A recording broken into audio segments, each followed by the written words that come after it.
Good morning. Good morning. In this video, I am going to discuss about the mechanism of E1 reaction. So E1 stands for unimolecular elimination reaction. 1 stands for unimolecular, E stands for elimination reaction. That's what E1 reaction is nothing but unimolecular elimination reaction. Why this is called as unimolecular elimination reaction? Because rate of this E1 reaction is directly proportional to the concentration of only one substance, which is nothing but alkyl halide. In E1 reaction, we use alkyl halide with a base, but rate depends only the concentration of alkyl halide. Rate depends upon concentration of one substance, so it is a unimolecular elimination. Rate depends concentration of one substance, so it is a first order reaction. It is a first order reaction and two steps process. E1 reaction occurs in two steps. Right. So I have given an example for a unimolecular elimination reaction. Generally, 3-degree alkyl halides, that is tertiary alkyl halides, follows E1 reaction. So this is an example for this. This is a tertiary alkyl halide, which is nothing but tertiary butyl chloride. The name of this compound is what? Tertiary butyl chloride.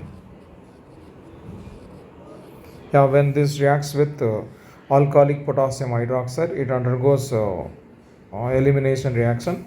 As a result of elimination reaction, it forms an alkene. Alkene, which is nothing but 2-methyl propene. So what here written is nothing but the net reaction of unimolecular elimination reaction. Okay. So now let us discuss about the mechanism of this E1 reaction. Right. So actually this reaction occurs in two steps. The first step is nothing but formation of carbocation. Now this is nothing but the 3-degree butyl chloride, tertiary butyl chloride. Now here there is a covalent bond between carbon and halogen, that is carbon and chlorine. Here chlorine being more electronegative, it can pull the bond pair towards itself, so that it will go out as a chloride ion. So when the carbon loses the electron, it gets a positive charge, C+, which is nothing but carbocation. Otherwise you can say that here the carbon chlorine bond undergoes a heterolytic type of fission. What is it?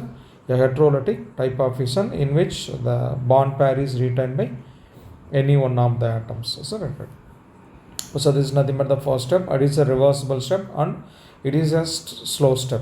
The formation of carbocation from tertiary butyl chloride occurs slowly. The next step is nothing but formation of alkene. Once you get a tertiary butyl carbocation, the next step, the OH minus, which is produced by the base, will abstract a proton from beta carbon, which will result in formation of an alkene. Okay. So this is the reaction. This is a OH minus ion which is produced by the base KOH.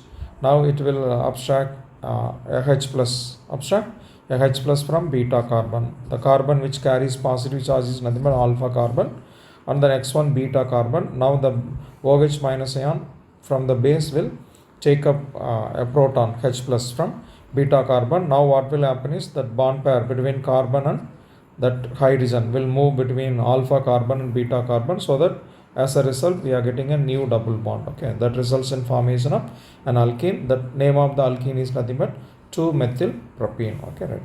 Here, so the elimination of proton from beta carbon takes place in presence of the OH minus ion, which will produce the alkene compound. Okay, right. So the second step, formation of alkene from the carbocation, will occur a little bit faster when compared with the first step, so that the first step, which occurs slowly, is generally called as a rate determining step. So that in unimolecular elimination reaction, the carbocation formation step is generally a rate determining step because it occurs slowly. Right. So this is what the mechanism of unimolecular elimination reaction. Okay, right.